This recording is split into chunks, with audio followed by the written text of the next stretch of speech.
Dear student, welcome to tech study online portal everything for technical student. यदि आप किसी भी टेक्निकल एग्ज़ाम जैसे यूपीपीसीएल, यूपी आर्मियल, बीएचएल, एनटीपीसी, किसी भी एग्ज़ाम की टेक्निकल एग्ज़ाम की तैयारी कर रहे हैं तो आप हमारे चैनल को सब्सक्राइब कर लीजिए, जिससे कि आपकी तैयारी और अच्छे से हो सके।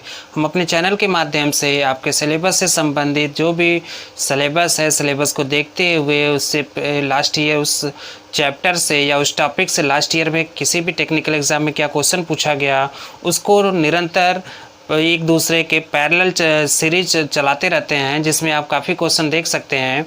तो आज का जो वीडियो हमारा टेक्निकल थ्योरी से संबंधित, टेक्निकल थ्योरी में जो टॉपिक है, जैसे हम लोग स्टार्ट किए मैग्नेट, चुंबक। चुंबक में काफ़ी टॉपिक और काफ़ी चीज़ें डिस्कस कर पहले की जा चुकी हैं।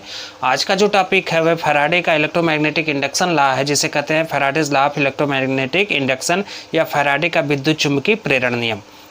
तो फैराडे का जो विद्युत चुंबकीय प्रेरण नियम है, फैराडे एक वैज्ञानिक था जिसने विद्युत चुंबकीय संबंधी दो नियम दिया। पहला नियम क्या है, जैसे आप देख सकते हैं आज का टॉपिक है फैराडे का विद्युत चुंबकीय प्रेरण नियम, फैराडेज इलेक्ट्रोमैग्नेटिक इंडक्शन लॉ। ठीक है, तो फैराडे का जो प्रथम नियम है, फैराडे एक वैज्ञानिक था जिसने विद्युत चुंबक संबंधी दो नियम दिए। तो प्रथम नियम क्या है, प्रथम नियम जिसको कहते हैं फर्स्ट लॉ।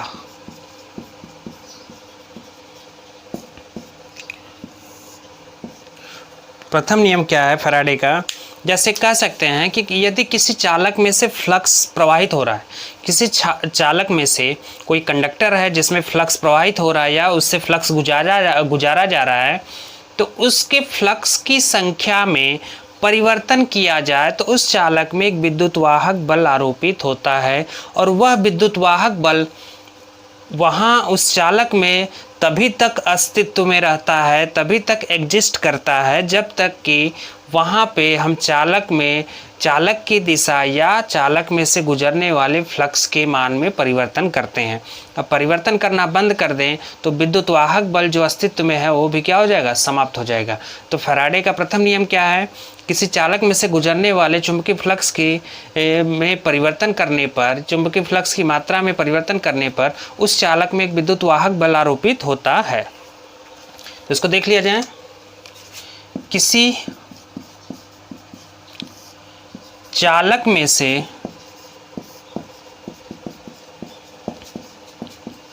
गुजरने वाले,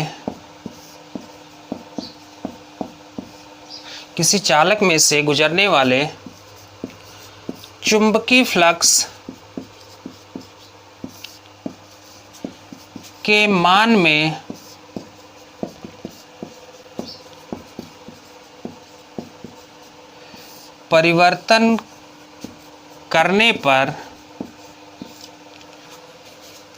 परिवर्तन करने पर उस चालक में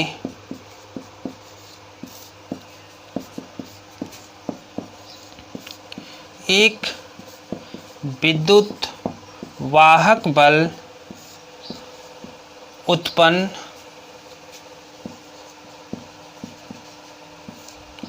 होता है, विद्युत वाहक बल उत्पन्न होता है। ये फैराडे का प्रथम नियम हो गया कि यदि किसी चालक में से गुजरने वाले चुंबकीय फ्लक्स के मान में परिवर्तन किया जाए तो उस चालक पर एक विद्युत वाहक बल आरोपित होता है। यह प्रथम नियम हो गया। जो फैराडे का द्वितीय नियम है,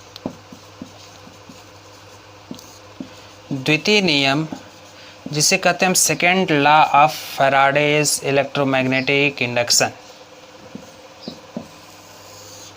द्वितीय नियम देखिए क्या कह रहा है, प्रथम नियम क्या बता रहा है कि यदि किसी चालक में से गुजरने वाले चुंबकीय फ्लक्स के मान में परिवर्तन किया जाए तो उस चालक पर एक विद्युत वाहक बल आरोपित होता है। और द्वितीय नियम क्या बता रहा है, किसी चालक में उत्पन्न या प्रेरित विद्युत वाहक बल चालक में फ्लक्स परिवर्तन के दर के समानुपाती होता है, चालक के फ्लक्स परिवर्तन की दर के समानुपाती होता है।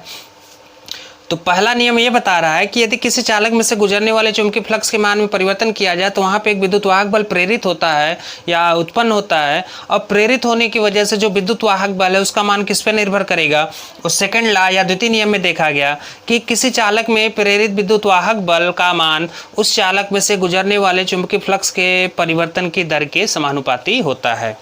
अर्थात यदि देखिए फ्लक्स, पहले फ्लक्स φ1 था, बाद में फ्लक्स φ2 हो गया, और t1 समय पे फ्लक्स φ1 है, t2 समय पे फ्लक्स φ2 है।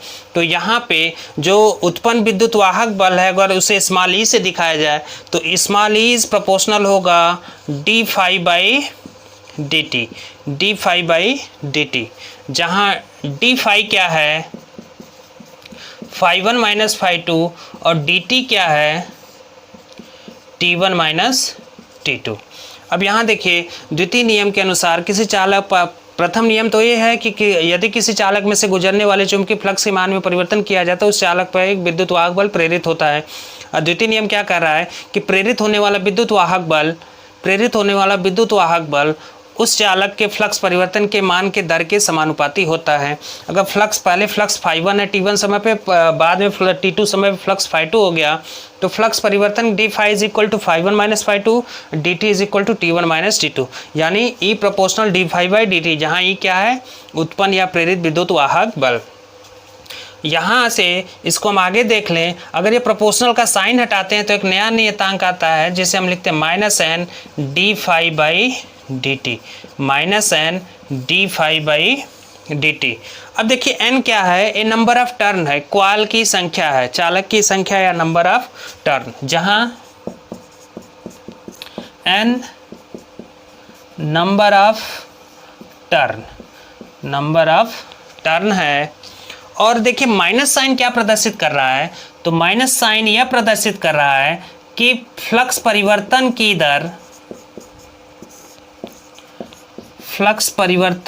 दर के विपरीत विद्युत वाहक बल प्रेरित होगा। फ्लक्स परिवर्तन की दर के विपरीत विद्युत वाहक बल प्रेरित होगा। इसको ऊपर देख लिया जाए, ये तो हो गया आपका सेकंड नियम। अब सेकंड नियम में काफ़ी चीज़ें देखी गई, कुछ चीज़ें रह गई, उसको बता दिया जाए। देखिए जहाँ जो हमारा उत्पन्न विद्युत वाहक बल आया वह आ गया minus N D phi by D T, जहाँ डी फाई फ्लक्स में परिवर्तन, डी टी क्या है समय में परिवर्तन, तो D phi by D T क्या हो गया फ्लक्स परिवर्तन की दर हो गया। ई बराबर minus N D phi by D T, जहाँ एन आपको बताया गया नंबर ऑफ टर्न या कॉइल है, और माइनस साइन यह प्रदर्शित कर रहा है, कि प्रेरित विद्युत वाहक बल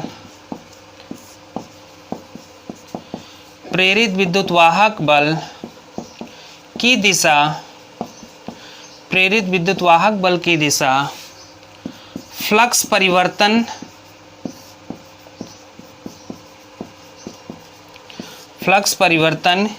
की दिशा के विपरीत होगा। ठीक है, माइनस साइन क्या प्रदर्शित कर रहा है, कई बार पूछा जा चुका है कि जैसे प्रोपोर्शनल, यहाँ से हम प्रोपोर्शनल का अगर साइन हटा रहे हैं तो ये proportional D phi by D T था, अगर प्रोपोर्शनल का हम साइन हटा रहे हैं तो एक नया नियतांक आ जा रहा है माइनस एन। यहाँ प्लस एन क्यों नहीं है, तो एन क्या है नंबर ऑफ टर्न या कॉइल, नंबर ऑफ कॉइल, और माइनस साइन यह प्रदर्शित कर रहा है कि यदि किसी चालक में से गुजरने वाले चुंबकीय फ्लक्स के मान में परिवर्तन करेंगे तो उस चालक पर एक विद्युत वाहक बल प्रेरित होगा, और प्रेरित होने वाले विद्युत वाहक बल की जो दिशा होगी फ्लक्स परिवर्तन की दिशा के विपरीत होगा, इसलिए यहाँ पे माइनस साइन लगा हुआ है। तो द्वितीय नियम क्या बताया, द्वितीय नियम के अनुसार प्रेरित विद्युत वाहक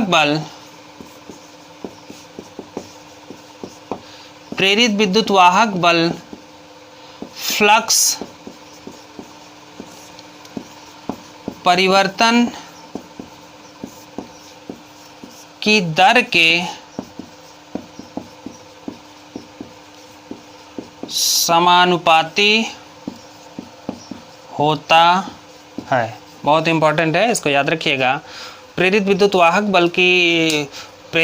वाहक बल जो होता है सेकंड नियम के अनुसार, फर्स्ट नियम तो ये है कि फ्लक्स के मान में परिवर्तन करेंगे तो वहाँ पे विद्युत वाहक बल प्रेरित होगा, और सेकंड नियम ये है कि प्रेरित होने वाला विद्युत वाहक बल है वह डायरेक्टली समानुपाती किसके होगा, फ्लक्स परिवर्तन की दर के। तो प्रेरित विद्युत वाहक बल फ्लक्स परिवर्तन की दर के समानुपाती होता है, अर्थात E proportional D phi by D T. यहाँ से प्रोपोर्शनल का साइन हटाएंगे तो ई बराबर minus N D phi by D T, जो पहले आपको बताया जा चुका है। ठीक है, E proportional D phi by D T, तो इसका स्क्रीनशॉट ले लीजिए।